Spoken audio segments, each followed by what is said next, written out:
buddy? I'm all right. I'm all right. I'm just relaxing, actually. Yeah, just, a lot of people, I mean, we talk by message every day, but people have been asking me, where is he? Why is he so quiet? And have you got off a couple of your social media networks? Are you not doing that? Because they're saying he's not answering anything. I don't know what you know what? The social media thing to me is a total new thing. I don't know who I follow, what groups I'm in, and who sends me what. I just look at it and, you know, it's confusing. But yeah, they say, where's the king? Well, yeah, exactly. What's happened is that a whole lot of people have started up Joseph Gregory Hallet, King John III fan Facebook pages.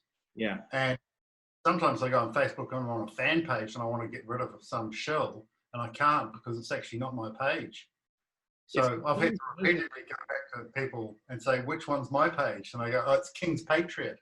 Okay. So I go into King's Patriot and that's the only legitimate Facebook page. And it's the only one I can get rid of people and add to. You know what you should do is send me a link of that afterwards now, because I'll tell people just go here because I don't know either. There's that many pages up. It's completely confusing.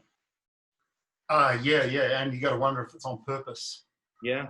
Well, you're an expert at that. You see, one thing I'm mad about with you is you never warned me how weird it was going to get, did you? I mean, you know, there's weird people with good intentions, and there's and then the other extreme is there's unweird people with bad intentions. And in the middle, there's some really weird people with bad intentions who end their talks with peace. But it's all shit, you know? It's all unrelated shit. So the latest one is that I'm best friends with Ghislaine Maxwell. Yeah, I've been fighting that all week, man. One lady, she really wound me up because she said, close ties. I said, close ties? He met Jack for 3-4 days on the film set. It happened 15 years before he'd even met Jack, and he'd never met him before or since. So I mean, I've never met and I've never met Ghislaine, and I've got no dealings.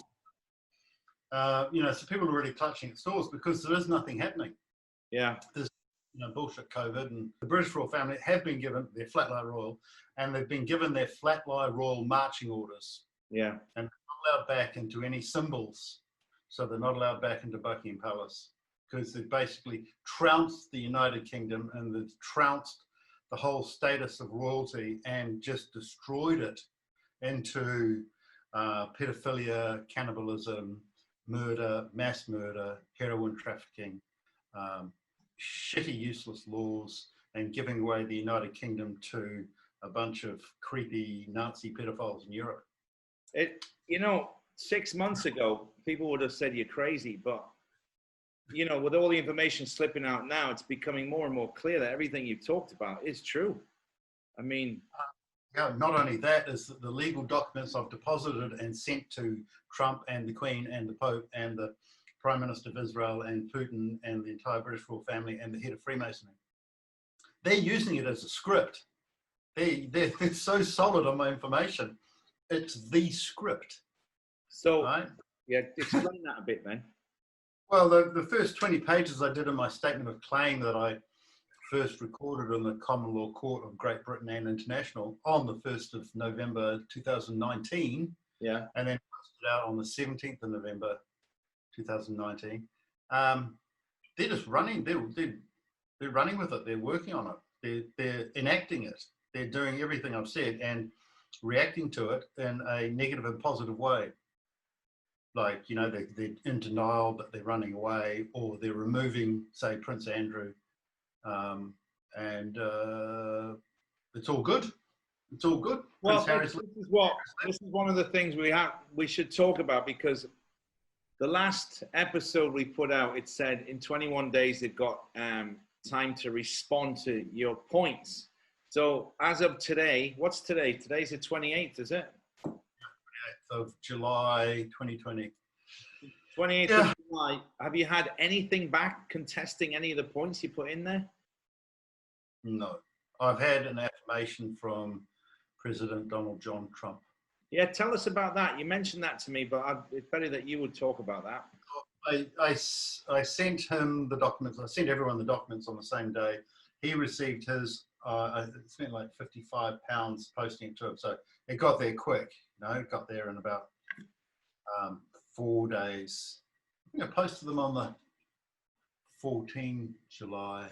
He got on the 16th of July. It was phenomenally quick.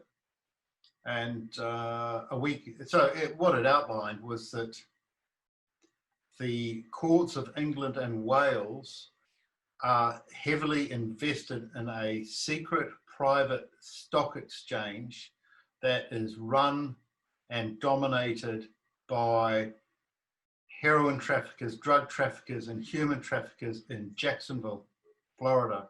Yeah. And Trump reacted exactly a week later on the 23rd of July. He received it on the 16th. He reacted a week later on the 23rd of July by abandoning his presidential race appearance at Jacksonville, Florida. Wow. You know? So that's pretty amazing. And I've written a certificate. I've written a proclamation. I've written 2 proclamations so far as the king, you know, because I'm allowed to, because I've been signed in as the king by the people on the 9th of July. So I've written a proclamation awarding the Common Law Court of Great Britain and International above the status of the courts of England and Wales, who are heavily invested and run by human traffickers and drug traffickers, and have been taking an average of 66.5% profit each year on investment through human trafficking and drug trafficking. Shit. Yeah, I worked it all out. Okay, so Trump's acknowledged that by cancelling his rally in Jacksonville. Yeah. I was just, when you were telling that story, I was thinking about you going down the local post office with your stack of documents and saying, I want this recorded delivery to 1600 Pennsylvania Avenue, please. I mean, did the woman in the post office even know what what it was, or did somebody else post them for you? She, it was quite interesting. She was about 45. Hadn't seen that particular one before. The post office address is 1 King Street. Yeah. Right? And he said, "Oh, this has just made my career." So I'm posting to Trump. I'm posting to Putin. I'm posting to the Pope. Posting to the Prime Minister. I'm posting to the Queen. I'm posting to Prince Edward, Duke of Kent. I'm posting to all the royal family. I'm posting to the Archbishop of Canterbury. It's just made my career. Hey, have you got all the receipts that they've signed from? Have you got all those? That'd be quite an interesting post. Yeah, I have. I've got a whole file that I can send you or show. Let's do something with that, because you know what? That's gonna shut up the people that shout bullshit. Say, here's all the receipts from the documents that have been sent. I think that's quite good. We should do that. We'll get that out to the yeah. Right now, I can give them to you after the chat. Do that. Yeah. So we've got all that. The interesting thing about postage and actually doing color copies on the same SRA4, which is oversized A4 cream linen Conqueror paper, as the original documents are on, and binding them all properly in red tape, or in this case white tape, because it was from royal to royal, so it was from me to the Queen. So I used white tape, so you got 5 holes and then you stitch it through. I use white tape to show that I'm a royal talking to another royal. And that's significant because she's acknowledged that by absconding, right? So I did the proclamation. I signed 3 documents on the 9th of July, Thursday, 9th of July. And on the way down to pick me up, the northern motorway was blocked for 50 minutes for absolutely no reason, no accident. Yeah. And then on the way back, we got to within about 2 miles of the destination for the signing, and then we hit an island, a traffic island, and we went left instead of straight ahead, and we had to go all the way along, about 3 miles along to a motorway roundabout, and then come back, right? So we did that, and then there's orange barriers, so we can't go any further. So then we had to go into a side road, right? And there's more orange barriers, so we can't go any further. So we went into an even smaller side road, and there's a big bunch of earth on the road blocking it, and then the other road's blocked with orange. and then we're phoning up and there's no telephone reception, and we're cornered about 2 miles from the destination and nothing's working. So we end up going through a really small lane and then finding our way. But what that meant was that we got to the destination, instead of at 6:30, we got there at 8:30. And it takes about 2.5 hours to sign a set of documents. So by the time we signed the first document, we had 26 signatures, second one, 24 signatures, and the third one, 22 signatures. Yeah. They're all sufficient numbers, but we finished signing at 11 o'clock, right? So the first, I signed my first proclamation then on Thursday, 9th of July at around 10:30. And it was all... Yeah, AM or PM? PM. Oh, it was that late? You were that late for it? Okay. Yeah. So by the time people had finished witnessing it, it was, you know, it's pretty close to 11 o'clock. And it's a proclamation, right? And there's a song by the Proclaimers called I Will Walk 500 Miles, I Will Walk 500 More, right? Yeah. So the Queen acknowledged it the next day at 6:24 a.m. by issuing a statement that she was going to leave Windsor Castle and go 500 miles to Balmoral Castle in Scotland, right? Yeah. So that's acknowledging the proclamation. She's going to go 500 miles by the Proclaimers proclamation, but it's exactly 400 miles from Windsor Castle to Balmoral Castle. So why would you say going 500 miles north unless you're acknowledging the proclamation? Oh, I see. She was Exactly. responding from Windsor Castle based on my first proclamation. That's where the signs work. Okay. It's weird, isn't it? I mean, I'm getting into it now because being around you for the last few months. Sorry about that. Well, it's actually an eye opener. Some people are good with all these numbers and things, but I'm reading people better now and the signs of various things. You know, there's things I remember reading about, and then suddenly, oh, you know, it clicks into place. There's a lot of missing pieces. Suddenly, you'll just remember something. So what are you going to do next, Greg? So what's the plan next then, bud? So you've issued your documents. You must be getting more. They're going to be asking me, because some people think that at the end of the 21 days, it's time to start loading up the weapons and marching into London. I'm trying to tell them, saying, look, it doesn't work like that. Bloodless coup is what you've always said. And so tell us what's next. Well, yeah, everyone says to me, tell us what's next and what's the next sign, and all that. But you know, you look at what's happened. The British royal family has absconded. The government is entirely useless. Boris Johnson is either useless or his body double or clone is useless. Yeah. I mean, he just talks out of his ass, to say it politely. There's no leadership. There's no direction from the government at all. And the courts of England and Wales closed from the 19th of March to sometime in July, and maybe they're still closed a bit as well. They're not fully open. And the reason they did that was because of the second Balfour Agreement, which was signed on 15 November 1926. So you got the first Balfour Agreement was giving the Ashkenazi Jews Israel, giving Palestine, calling it Israel. So that was the first Balfour Agreement. And the second Balfour Agreement was that if the people lost faith in the government, or the government wasn't working, or the government was being run from overseas, that the Chief Justice would become the monarch. Who's the current Chief Justice? It'll be some Ashkenazi Jew. Yeah. Literally, they put Ashkenazi Jews in as the Chief Justice all around the world in order for this moment that they could take over from the monarchy and become the monarch of every nation, right?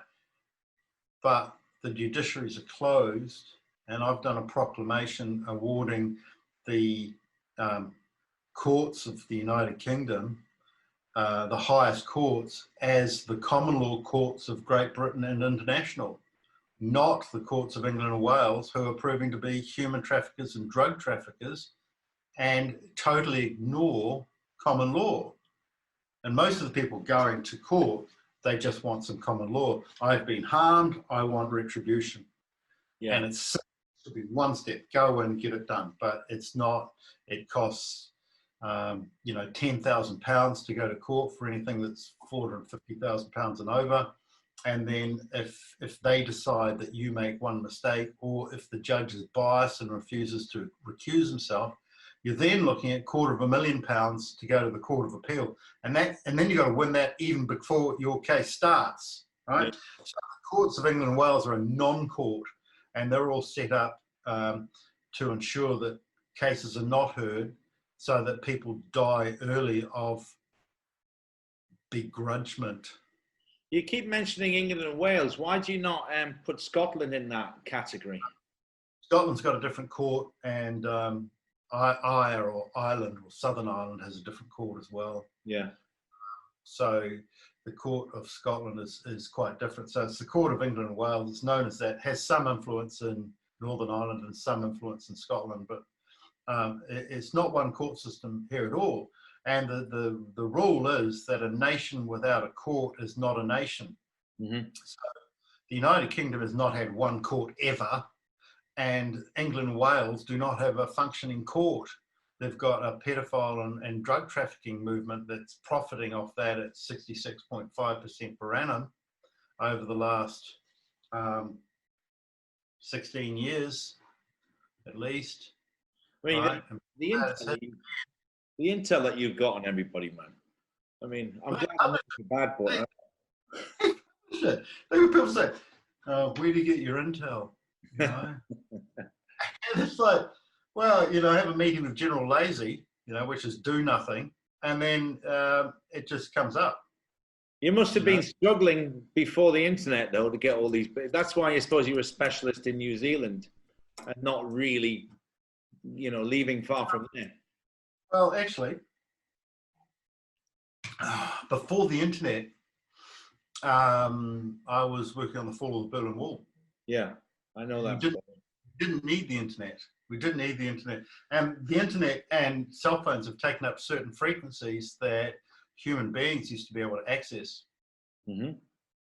Yeah, like if you like a shout out, and then, you know, you get feedback. Or there's kind of frequencies, might sound a bit weird, but there's frequencies where you can communicate with everyone, and everyone would come up, they would hear it. Those that needed to hear it would hear it. It might sound weird, but, you know, psychic connection. No, I mean, the stuff we talk about now, you and me, there's nothing that sounds weird anymore. You're going to play us to other people.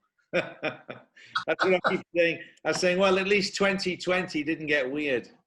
I had. Well, 2020 is great. You know, it's actually happening. 2016 was a hard year. That was just hard work. I'm enjoying it. I had a friend of mine pop round today, and he was. I haven't seen him in 6 months. He was like, Mahoney, what the hell? You know, he says, I've watched all your episodes. He says, I'm struggling because it's so different to what you normally do. And he said, the story, you know, they all ask me, he says, look, mate, is this, you know, are you using any tricks? I say, I don't have time to use any tricks. It's just, we record it as it happens. That's why it's so raw and brutal. So I've had you know, we're still getting messages. There's a girl called Lorraine in Louisiana where her grandmother and her father were both taken to hospital on the same day. I mean, the messages of people share. Her grandmother died apparently of COVID. Her father's still in hospital. So she's not doing great, poor little thing. And then Canada is another good one. I've got a guy in Sudley, Eric. He's following it. And then I had somebody from Tonga the other day send messages for you saying, you know, tell Greg love and we love him. And Brazil, the girl in Brazil, Greg, this Anna Marins, I mean, she just came out of nowhere, contacted me, and she's doing so well, Anna. I talked to her a couple of hours ago. You know, the people that help us do the language translations. Yeah. I mean, it really helps the Portuguese and the Spanish, and it's in Japanese now. It's great. Yeah, I've got someone also who wants to translate into Japanese, so if your guy runs out of breath, we've got another one. Well, the guy in Japan, I think he's half American, half Japanese, and he was asking about your books as well, and I said, well, one of them's in Japanese already, so I think he's emailed you directly. He told me that you answered. Yeah, I've spoken to him. He's talking to a major publisher. And then There's Daniel in Madrid from QAnon Madrid. He does all the translation work in the Spanish, but it's important, you see, because if he puts it in Castilian Spanish, it goes out through all Central America and South America. So the two main languages we needed there was the market in Brazil. Those people really, really need help. They've been abused and bullied for years by the government and the people. So my heart goes out to Central America and Brazil. But we're doing well there. They're getting the messages, mate. It's great. They're great. They love you. I don't know what you do. You've captured them, you know. But you know what somebody said? Somebody said, David, next time you go back, don't drink so much wine together, you and Greg. Go the next day, didn't it? I mean, yeah, because we got shot, and then Vic is close up to me, and I looked like I'd been in a swimming pool for a week. No, it was difficult. What was I going to say? Portugal. Listen, you man, you never told me half the stuff that was going to happen down there until it was too late. You know, you sent us down on one part and it veered off to another. I'm not going to talk about it on this because, well, you know what happened. We've talked, but if this is going to go out before the episode, so I don't want to spoil it. But you know, the hidden signs and secrets in Portugal, it's mental. I know. It puts Jerusalem to shame. Well, I've never been to Jerusalem, but Portugal, it's a lot more accessible, you know. So after you told me what to go and check out and film and investigate, both Lee and myself, we just we could do 10 episodes just there wandering around and you know, I could show you stuff and tell you stuff that's already been removed. Yeah, really. There's a lot more already been removed since 2014. It's a fascinating place, and you know, I wrote about the two Jesuses in volume 4 and 5 of The Hidden King of England, and someone just showed me a video that this guy put out about, I don't know when, 2014 actually, I think. He's clearly talking about the two Jesuses and how it's recorded in the Bible as Jesus and Barabbas. And Barabbas apparently means Jesus, son of the Father, and the other Jesus of Nazareth was Jesus, King of the Jews. So he's looking at the Bible, this scholarly dude, you know. Yeah. And beard and that, you know, long beard. He looks like Jesus himself. I know, it's more like Santa Claus. He's really stating it on a pretty good quality TV channel. Okay, is that new? That channel? Has that been out a while? I don't know. I'd have to check it up. But I can send you the link so you can use it if you want. Yeah, so that in there. I'll have a little look at that. So we've got the Portuguese episode we're editing now, and then what we're going to do next. You know, I'm not sure what to do next because today they cancelled all the flights from Spain, from the UK to Spain, which is stupid. So there's 6 people in hospital in Spain with COVID. That's it. And there was another video released of these American doctors that all went down to Houston. And there was an African lady saying she's treated over 350 people with hydroxychloroquine and it's been successful. And now people are really starting to see the bigger picture now, you know. But still, the government, there was another video saying, you know, we're going to ask people to get health cards. You know, I mean, it's such a hard fight for people that know the truth when the governments out there are just posting more fear, more determination to keep you enslaved by wearing masks, keep you locked in a house, cancel your holidays. I mean, imagine that. You've been locked up for months. You finally get to go on holiday, and then they say, right, no flights to Spain. It's not the Spanish that are doing it. It's the British government. Yeah. Well, there's no reality in the British government. There's no reality in the British monarchy.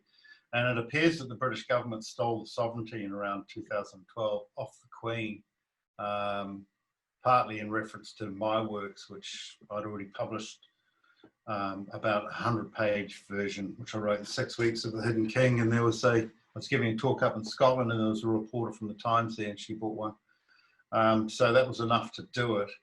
Mm-hmm. So we haven't had a Queen for quite a while. Successively on a whole lot of levels, and the government is trying to be the sovereign. They're completely stuffing it up. they're basically a pedophile, drug trafficking, arms dealing, human trafficking network that pretends to do the opposite, so they can falsify all the figures and cover up their own crimes. So we're living in a non-reality, a sovereign non-reality, and a government non-reality. And the government will put one thing on their own website saying there is no COVID-19 from the 19th of March 2020. And then they'll let the BBC run fair porn everywhere. Yeah. And then there's a competition, because what the government was moving the BBC out of London and putting it into Salford and Manchester, and maybe up in New York as well. So BBC didn't really want to move to Salford. It's kind of MI5 Mossad headquarters and massive amount of Hasidic Jews there, like a whole suburb of them walking around at night, see them. So those are all three control mechanisms. So the BBC didn't want to get downgraded. So the BBC is competing with the British government to be the government, right? So the government still needs the BBC to put their information out. Yeah. And then the government could even say there is no COVID-19, and the BBC will put out COVID-19 is spreading, it's accelerating. And the government will go, hang on, we didn't say that. But hang on a minute, you're a bunch of pedophiles and you're a bunch of pedophiles, and we want to be the government. No, we're the government and we're the BBC. So you've got this thing going on, and it's just a whole lot of infighting over nothing, because they're both totally corrupt. Yeah. 450 BBC staff losing their jobs. I heard. So there's going to be even less quality reporting, although that might actually improve the quality of reporting by having no BBC reporters. Yeah. What you can have now is people go along to events with their phones and report on it in the local accent, and knowing a bit of stuff, and then the BBC can just publish that. Yeah. You know, on time, because what happens is the BBC, when they get to an event, it's so late they have to restage it, put some sirens on. Cop car, can you drive around behind me there so it looks like an active scene?